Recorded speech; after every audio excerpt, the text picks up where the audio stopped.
Hello everyone, welcome to all of my viewers. It has been a very long and substantial amount of time for me to record anything, and there were like multiple reasons for that, but it pretty much comes down to just real life taking its toll on me, and me being primarily interested in Middle-earth strategy battle game, which is primarily my focus of my wargaming hobby, and this combined with the time. So apologies for that if anyone is actually sad that I have not been uploading. So even though I find some time, I figured I'm going to try some new type of video relations when I will try to be as brief, compact as I possibly can. And the idea will be to discuss the list I took, the why I took them to this tournament, how the pieces inside of the list performed, and very quickly give you a glimpse of what happened in the games. But if anyone is really interested, then I can go into details because I have vivid memory of those and I have pictures. It's just that I found that not a lot of people actually tend to watch my battle reports, and if the people that watch those battle reports miss them and would prefer to watch them, feel free to hit me up in the comments. But I figured out I'm going to try like sort of a different style when I will be trying to make short compact videos instead of going over the games, because it takes a lot of time and not really a lot of people are watching it. But this will free the time to make some strategy guides, tier lists, and some stuff for views and clicks. Nevertheless, let's get into the actual relations. So this was the tournament for the Polish Championship in Warsaw. And this is, I think, my most unfortunate tournament ever in the history. I mean, the Warsaw is extremely unfortunate for me. Every single time I happen to have like that one particular game in entire year where I'm just unlucky and I just cannot pull the game by the skin of my teeth. And that's like the only tournament in Poland that year after year I fail to win. So a bit of spoiler alert, Sharankar is the current Polish Championship. Congrats to him. I will be going 4-1 in this tournament, but I really enjoyed the lists. I made some critical mistakes, so it was not primarily to being unlucky, but there was some unluck revolved, but we'll get to that. So the mission lineup was the same as it was in the previous tournament, a 2-day event in Krakow, which I did not post at all, but I went 5-0 there and won the tournament with an NCA. But this time I wanted to try out drummers, and I wanted to try out the Kestrel Colonial Falls because I purchased myself the drummers. So I really wanted to give drummers a shot because I believe that they are very good and very powerful. So both of those lists were they were started with the drummer. And the mission lineup was provisioning, a zone of interest, hard lock, corporate appropriation, and AKL interface. So two of those missions are zone control missions. Then you have the smash and grab mission, smash and grab but your own prototype plus some consoles, and AKL interface, which is cards. And AKL interface, it doesn't really require you to have a specific list built for AKL interface, because you can technically cycle out the missions while you're playing. Second of all, on average you will have at least like one mission which you should be able to do, and to win the AKL interface big you only need to do one mission per turn. So I don't think that it's necessary to have a specific mission for the AKL interface. I don't believe that's necessary. As far as provisioning zone of interest go, you need to have something in the midfield, something to grab the consoles. And as far as the the corporate appropriation and the hard look, you need something that has stealth and can smash and grab and run away with the objective, and something that can destroy the prototype. So there's like a lot of points to be found, but I quickly found out that when I was doing Kestrel lists, because Kestrel is like so juicy, I could do all 5 missions with pretty much every single list. Because you could always take something to destroy the server, something that's stealthy, smash and grab, something in the midfield, etc, etc. So I figured out, instead of going the route of planning for the missions, I planned for the matchups, and I did 2 lists tailored to specific matchups. The first list that we'll be looking around is general purpose. So this is a list that will aim to play into all of the opponents that are not mirrors, that are like not NCA, that are not Vanilla Ariadna, Tartary Army Corps, or Assassins, because the second list will bring 2 sensors and MSV2 to play those matchups, and in all of the other matchups where MSV and sensors are not required, I will be playing this as a general purpose list. I will end up playing this list against Valheim in game 2, and I will be playing it against Invincible Army in game 3. So in those 2 games I will be playing this list. So as I said, we start with the drummer because I really wanted to go with the drummer. So let me just see. Some technical issues, but we're back and we're better than ever. So we start the list with the drummer, Forward Observer. It costs 47 points, and very importantly it costs 1 SWC, which allows me to take an extra stuff into the list, which in particular frees up spots for the dart. And 47 is really important because head carry is 48 and the drummer is 47, and 1 point SWC versus 1.5. So by taking the drummer instead of a head carry, or taking a drummer instead of head carry allows me to take mine layer profile on the dart. And this was the second profile I really wanted to include because I think that dart is really splendid.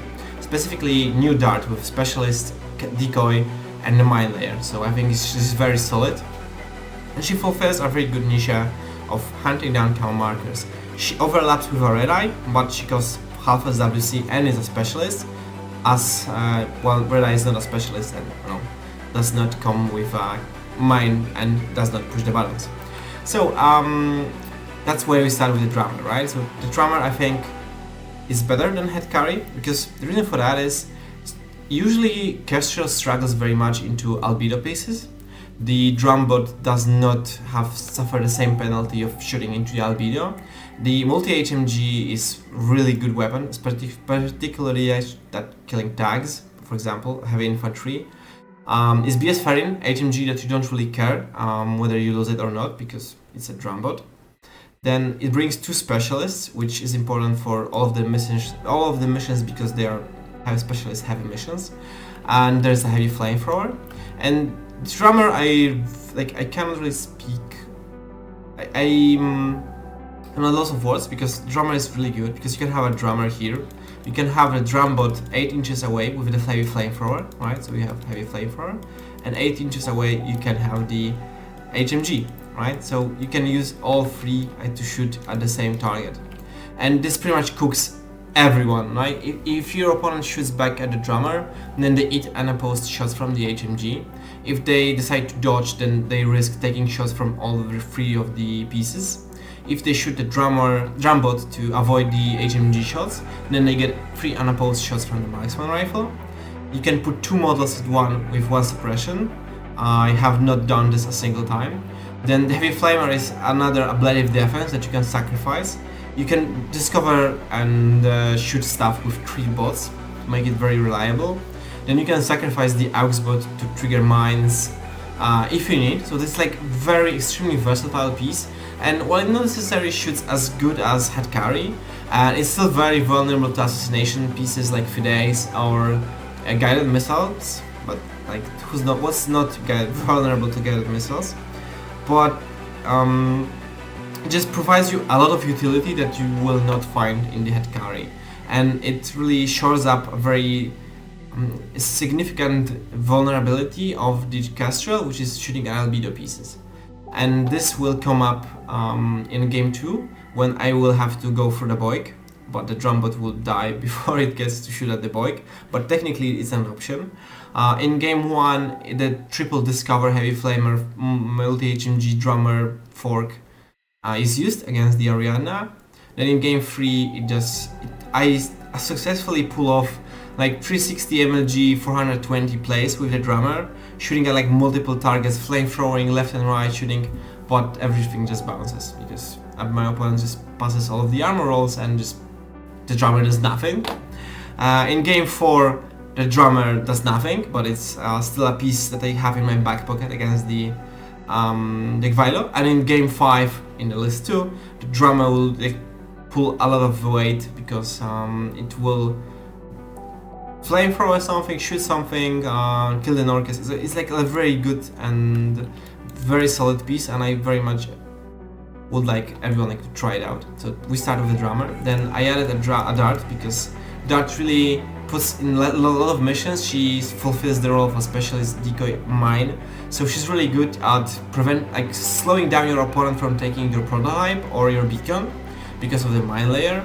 She's really good at pushing the consoles that might spawn on the roofs in hard luck.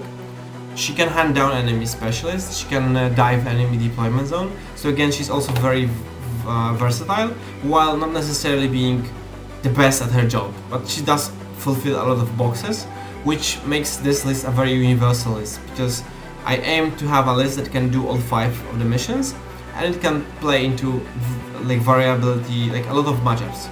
The Banshee Killer Hacker is there because of the decharges to destroy the prototype. At the same time, it can drop into the zone of interest because it's a hacker to slow down the opponent from taking the zone. It has templates, so you can dive into the opponent's deployment zone. Then we have the Yamabushi. Yamabushi is there because of the close combat weapon. You always want to have some close combat capability on the list, so it's like really quickly a no-brainer. Then there is a Black Air Neurokinetics, 2 Fenix. That's my staple. I always want to take the Black Air. I primarily play Kestra just to have 3 dices on arrow and a sniper rifle. And over the course of the entire tournament, the Black Air will not do anything. It will actually engage in precisely 3 face-to-face rolls. 1 face-to-face roll will be a coin toss, and I will lose this coin toss and just explode. Second will be a freebie. Third will be a freebie, and that's it. My opponents will never actually engage the Black Air. In all 5 games, the Black Air just died once, and it just had 1 important face-to-face roll and died. But it still served its purpose of blocking shutting down the areas of my opponent and getting some free kills along the way. The Yamabushi did nothing in the game. Just, I think, prevented my opponent from dropping a trooper into the zone. Dart did absolutely nothing. She failed miserably at her job. There was no reason for me to use Dart. She took a prototype and then got blown up by a missile with a prototype. That was dead. Then I had to use her to dig out a Beast Hunter from a position which I put myself because of a mistake. So she took out a Beast Hunter and then died, and that was it. So not really spectacular show for the Dart. The baggage bots fulfill the list of just orders. Techby, very important for a cheap deactivator and an adhesive launcher rifle. The adhesive launcher rifle would actually prove very useful in one of the games. Then Tramadok, my staple, to revive all of my vitality pieces. Blink, because it's a value piece and it's again all-purpose list. Blink just gives you that extra arrow. It can shoot actively, it brings a wild parrot, it can shoot some fire teams. Good piece. Then the Fireflies. The Fireflies give me the albedo -6, which is extremely important because it opens up so much of the table, like Blackfriars, Vilos, some like Carhus. I'm trying to figure out some reactive pieces, enemy Blackers, right? Just very important, I think, to have a successful N5 list is to have a good albedo piece, and just provides you the combination of having some piece that's a mimetic piece and the albedo piece. And again, so let me just color this right. So mimetic, and then this is albedo piece. I very much like the Firefly Engineer and Firefly Rocket Launcher duo, and I think this is my staple of the. This is the staple of the any list that I will be doing in Castro. So this list played 2 games. I lost one and won the other. And let's just go to the second list. And this is a list that's tailored to play into Camo mimetism heavy matchups. So we do have Red Eye and we do have a sensor, so 2 sensors, and we have the Black Air K1. The Black Air K1 is there for one particular reason. I was very scared of NCA and the Swiss Guard, because the Swiss Guard really it clowns a lot of models, and Kestrel is no exception to this. I don't think there's a good piece in Kestrel that takes the face-to-face rolls with a Swiss Guard, as only the Black Air K1 does that. It's also very good at shooting at Shujais and generally Ryukens, so Mimetic 6 heavy gunfighters. It's okay against the Ariadna because there's a lot of heavy armor units there. So the red eye and blacker are important for these matchups, right? The Fennec Foil Observer and the Bipandra complement the blacker because it's like a utility package, which sensor reveals, blacker shoots, Bipandra heals, and provides tactical awareness. Again, we have a staple of blacker and 2 Fennecs, and we have another slot of drummer. So this time the red eye shoots targets that have MSV. That don't have an MSV.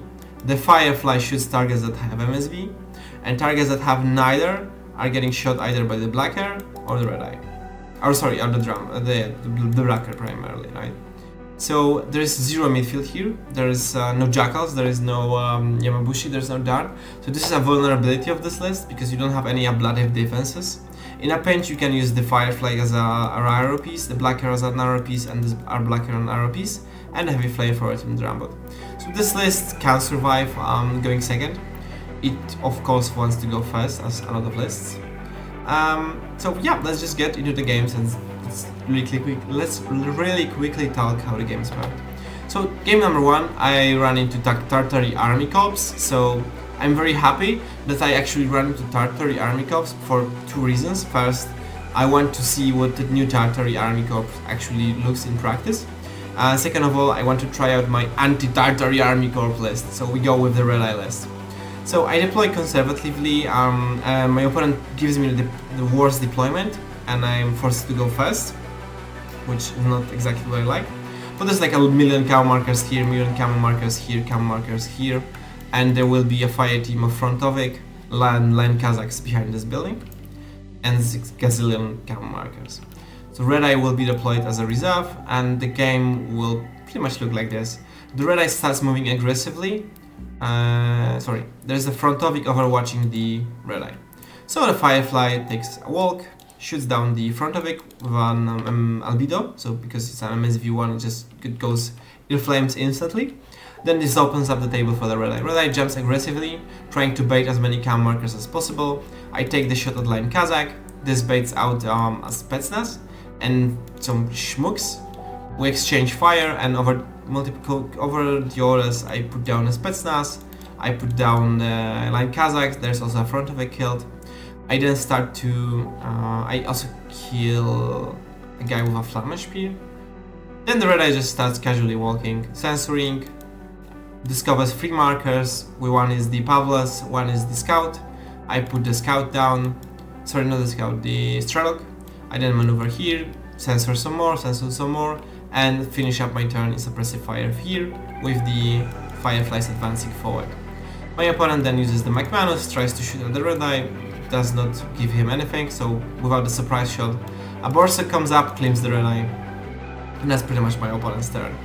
The drummer goes up through the left flank, the other sensor goes through the middle, the drummer kills the Spetsnaz that parachuted, kills the McManus with a triple fork of pistol from the drummer, flamer, and a multi-HMG, which just shreds through all of his pieces on this flank. The blacker and the sensor, I censor some more and take some pot shots. Finish up my turn here. My opponent then tries to counter-attack with what's left of his Strelok and line Kazakh. They exchange fire with the K1, but nothing happens. It's an Akel interface, so my opponent does a singular card on the Firefly that was left here. I'm at 3-1 in cards. And then for the final blow, the blacker just comes up, cleans up this guy. The Fennec comes up here, cleans this guy, the conductor. And then finally, I think I shoot the Voronin, and my opponent is left like with 2 miniatures, and it's a very clean game for me. The list performed absolutely spectacularly. The red eye plus the other sensor was chef kiss. The red eye went here, cleared like this side of the table by itself. It took some resources to die, but this is to be expected, and dies eventually. And then the other sensor went through the middle, cleaned up the remaining models with the sensor plus K1 with some disco baller to avoid arrows that I didn't want to take, and it's just like straight up cleanup. The blacker actually was here and never for the entire of the game, no one crossed the middle line, so there was no opportunity for him to shine. So we started up with a big 9-1, I think. So now we went to game 2 and we are playing against Valheim.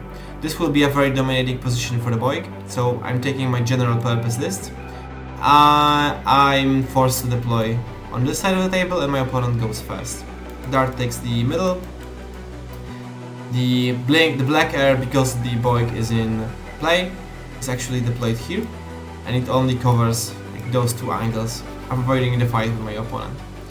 This will be a game where I make the most mistakes, because I put the drum bot with a multi-HMG here on this localization, so I can take a face-to-face roll with the Boyk where I put the Boyk out of cover. And the mistake I do is I put the blink in the same spot in hidden deployment next to the drum bot. The reason why this is a mistake is that I now telegraphed to my opponent that the drum bot will take the face-to-face roll heal, which puts a really big target on the back of this drum bot.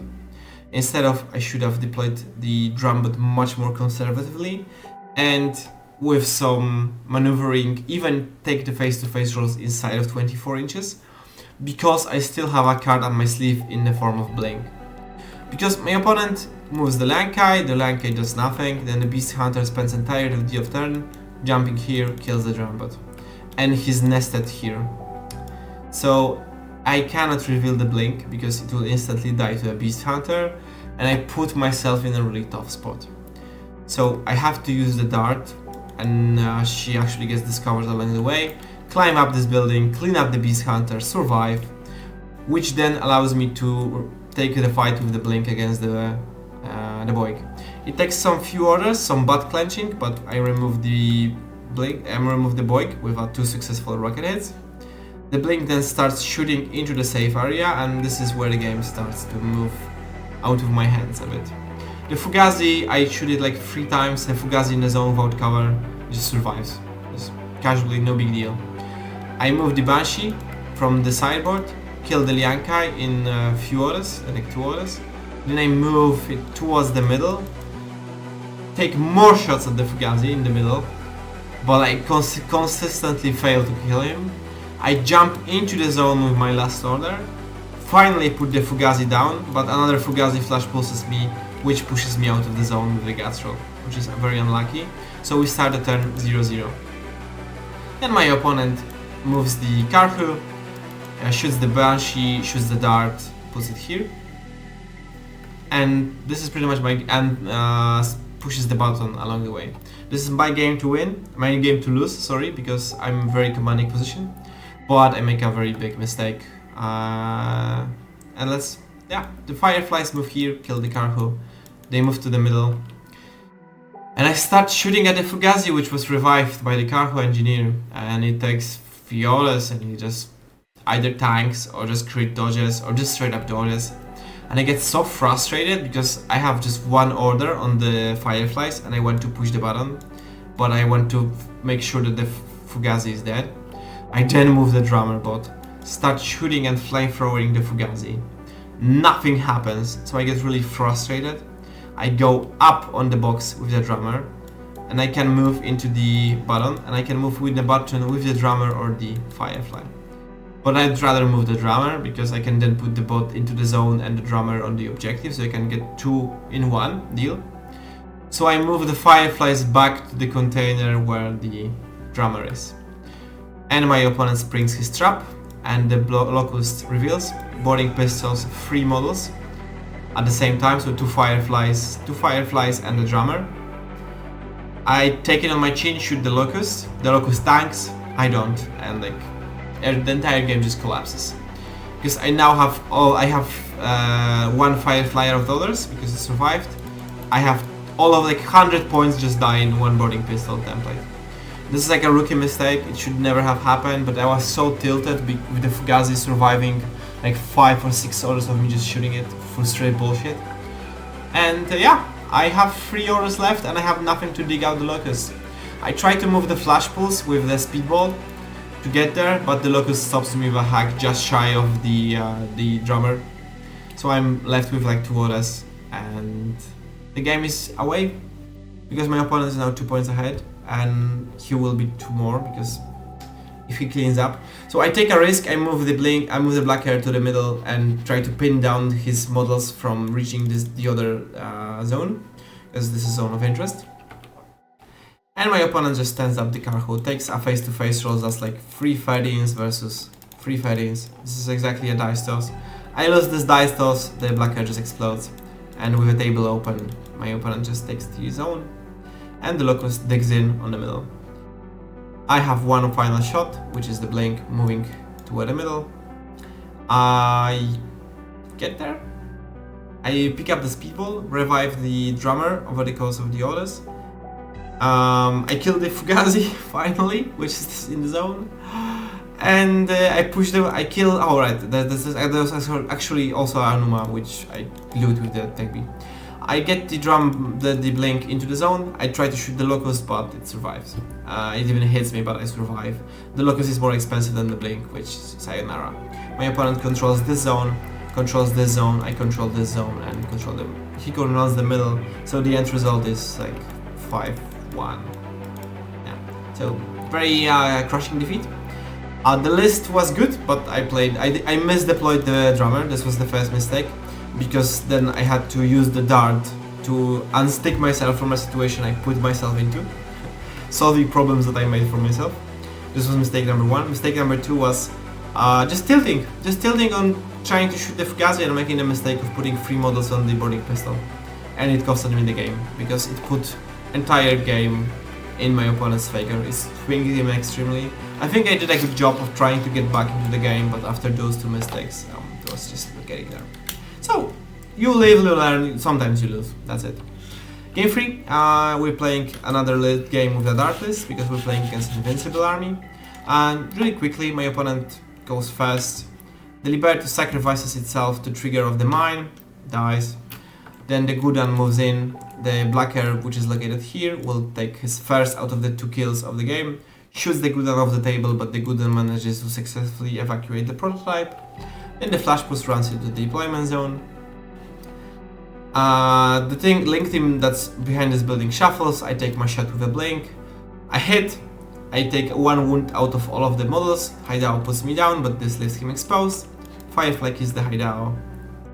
Dart takes the prototype back. That's pretty much its game. Okay, my opponent just bunkers up.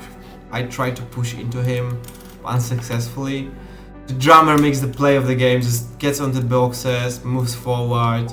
I shoot the Gudan, nothing happens. I then move all 3 of my models. I flamethrower the Taishank. I shoot into the Taishank, and I shoot with the drummer into the Gudan. And my opponent just makes all of the go. All of the saving rolls, and the bots just disconnect. Yeah, sorry, and the Gudan zaps the drummer, which makes the bots go isolated. So yeah, good job, drummer. That was the best play of the entire tournament, and my opponent just saved all of them. Yeah, then to just kind of push into my opponent, I try to do some comp rifle shooting for funds, because there's no way for me to dig out the prototype from under all of the models. Last turn I used the Banshee to kill the carrier for the prototype, which swings the game in my favor. Simple as that. So I win this very big, like 8 something, so nothing really crazy. The game was kind of won from the start after the first turn of me successfully rescuing the prototype, and my opponent... Oh, actually, yeah, the only play my opponent did was Zencha moved towards the box, but Firefly is suppressive one-shotted him, and then the jump trooper tried to land on my drummer, failed, and then started running towards the box, the prototype, and the drum bot just credit him off the table after successfully resetting. So this was shutting down the play of my opponent, and after that he just bunkered up, and I could not dig him out because it's like insane to dig out from under 4 heavy infantries in suppressive. Game 3 will be the quickest one of the bunch. I play in Shasvasti, I go first.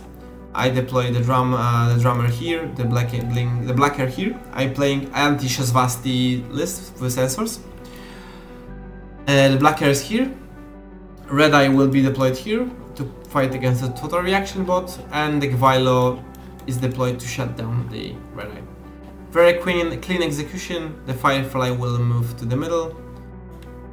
Take the shot against the Gvilo, burn an Evo drone, E-drone accidentally. Gvilo guts us. Fireflies go here. Kill the Gvilo, put the Gvilo down. Into unconscious, dive to a Seed Soldier chest mine. So Gvilo is out, the E-drone is out.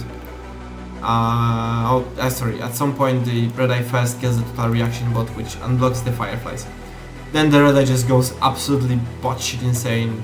Just jumps here, nukes the Seed Soldier, nukes the Caliban, because of a sensor, right? I just jump here, sensor, kill, jump here, shoot some knocks in the board edge, kill the Q drone that was located here, jump here, kill the Sheskin, and just get back here.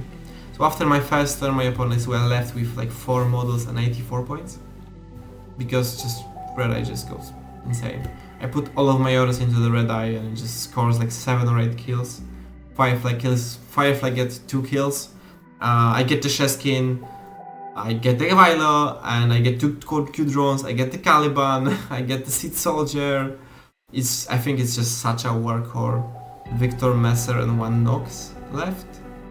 And something else. So yeah. We ended up playing like 15 minutes, maybe 20. So yeah, okay, so with the deployment it was probably close to a half an hour, but whatever. Then we go into game 5. I'm playing against Vanilla Combined Army. Really quickly, I'm forced to deploy first. I'm again taking the Red Eye list. There is the Vector, there is the Unidrone, an Anthematic, the Black Heart, like that. I reserve deploy the Red Eye will be the star. The Red Eye just goes here, shoots the Q drone on the way, kills it, goes here, kills the Unidrone, puts the other Unidrone down. I shoot into the Black Heart, but it evades. So I use the K1 to get on this building, kill it with K1. Black Hair, Red Eye just gets on here, tries to shoot the Victor, but just goes unconscious. The Fireflies revive the Red Eye, but it's out of orders. So after the first turn I kill like 6 models, which is a lot. My opponent uses the Animatic to kill the Red Eye, moves here, kills the Firefly. The Victor shoots at the K1. My opponent decides to go with an AP round, puts the K1 down with the Victor, and then hides at the middle building. Yeah, I think that was it. Then my turn, and the Norcas jumps here, which is my opponent's biggest mistake. Because then this activates the drummer gets on top of this building, the drum bot shoots the HMG into Norcas, one-shots him, the drum bot flamethrowers the Liberto. I die to a mine, Liberto successfully leaves. I then have to clean the Liberto up with the Firefly, which is successful, the Firefly survives. I revive the K1. Alright, and I actually ended up shooting into the Victor with the K1 and the multi-HMG at the same time and put him down. So first the drummer puts down the Victor, then I put down the Norcas, and I trigger the mines with a heavy flamethrower on the Liberto. And flamethrower the Liberto, but it survives. K1 gets up, I shoot some Icadrons, nothing really meaningful. My opponent plays the Anthematic, gets back to the middle, pulls up the Puzzler from the middle, gets running, triggers mines that were left with the Firefly, takes a YOLO shot against the Black Air, but to no surprise the Black Air just blows him up. Anthematic is then pinned in place because of the Black Air. It tries to hide behind the console. My final turn, K1 and Sensor moves up. I sensor the Anthematic. K1 gets on top of the building and just one-shots the Anthematic. Because like burst 3 and fall 5 with K1, I just land 3 hits. The Anthematics just rolls like 11, 12 and 15 and just blows up instantly. I was like, okay. And I got all 4 of the packages. So really good, really clean and quick game. So that's it. I went 4-1 and I ended up going second over the course of the tournament, which I'm not happy with this performance because not winning makes me not happy. But all in all, I very much liked my list, and I think you can definitely enjoy those lists and take into your games. They performed admirably. The definitely highlights of the tournament were the Red Eye. K1 was actually better than I expected, honestly. I really thought that it's not going to do anything, but one-shotting Anathematic, killing like 4 or 5 models, shooting some Ariadna guys. Yeah, K1 was actually good. The Black Hair Sniper died in 1 out of 5 games. Took 3 shots, but died just once, and took 2 kills, so good job. The Fireflies, absolutely splendid. The Drummer, really good. Dart did absolutely nothing. Yeah, I think that was it. Everyone got an honorable mention. Anyways, thank you very much for watching. It still took 35 minutes, but I think it's going to be better than sitting for over an hour and a half for all 5 of the games. If you have any questions, feel free to hit me up. As far as the games goes, I tried to be as brief as I could while still getting some ideas how the games went. But anyways, talk to you guys in the future. I plan on doing how to do active turn for sure, and some list reviews. Yeah, we'll see about that, and thanks everyone for watching, and hope you have an enjoyable Christmas. Bye!